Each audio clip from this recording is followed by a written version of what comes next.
going on, guys? Quick update on my 55-gallon mixed reef tank. I've been working a lot of overtime, averaging about 3 16-hour days a week. It's rough. I do not normally let the glass get this dirty. Uh, that's all I can do just to keep the auto top off reservoir full. So any of you guys working 60 plus hours a week and maintaining a reef, my hat's off to you guys. In my last video I showed you I had a new Jabo DC return pump. Here I am trying to dry fit it with all the other plumbing hooked up. Measured it out, made me a little manifold for it. Just real simple, wanting to run a reactor in my scrubber and have an extra line on it.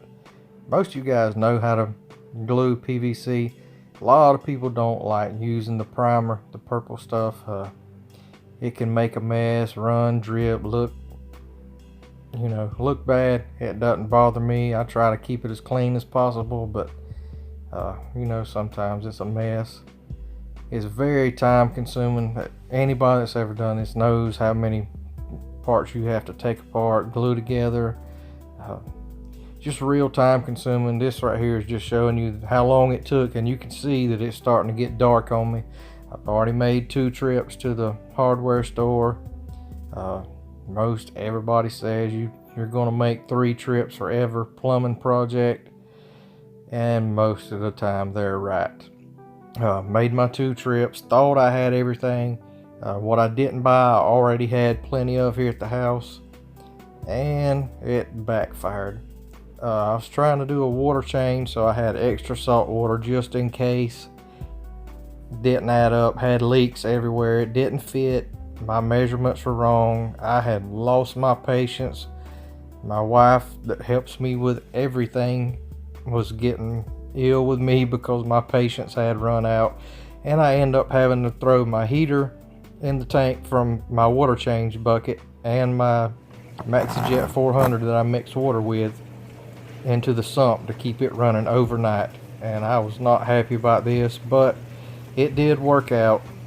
One more trip to the store and everything's plumbed in. My reactor failed. I tried many different fittings. It was still leaking, and I just ended up capping that off. The plumbing looks a lot better. I went from 1 inch down to 3/4 inch, and it's a lot cleaner. It's out of the way. I'm running the pump as low as it will go at 30%, and I'm pretty happy the way it turned out. It wasn't a complete bust. My return line looks a lot better than that crap I had before. I have no idea why I thought I wanted that, but I'm happy with how that turned out.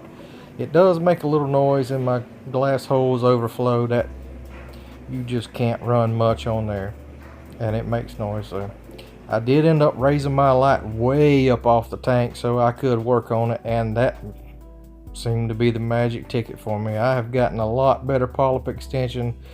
The colors on these corals are starting to come back. You can see that bird of paradise is starting to get the yellow in it. The tips on this bird nest are getting green, getting little shoots on this tricolor acro. You can see a little better on this one back here. That digitata is encrusting everywhere. It's growing really good. That digitata down here, same piece, it's encrusting everywhere down here. Great growth on it. Got a little green bird's nest growing there. The Leptastria's color is coming back great. I am getting cyano on the sand bed. The rocks are looking better, and it's like a continuous cycle for me. It's either on the rocks, the back glass, or the sand, and it's on the sand this time, so I'll get that taken care of. Got a water change scheduled tomorrow. Hopefully it'll get better. That red acan's starting to get some blues and greens in the mouse on it. My euphyllia is bigger and puffier than ever. They're doing really good. So the tank is looking better. So I also have a bulb change coming up. You know what those tubes are and where that come from. If you stuck around this long, I'll throw some bonus footage. This was unplanned, had no idea Seahorse was pregnant. My 65-gallon tank has got baby seahorses. The fry hatched one morning when I was at work, and I really didn't have a plan for it. I ended up working 3 16-hour days in a row. I had no way of caring for them. So thanks for watching, guys.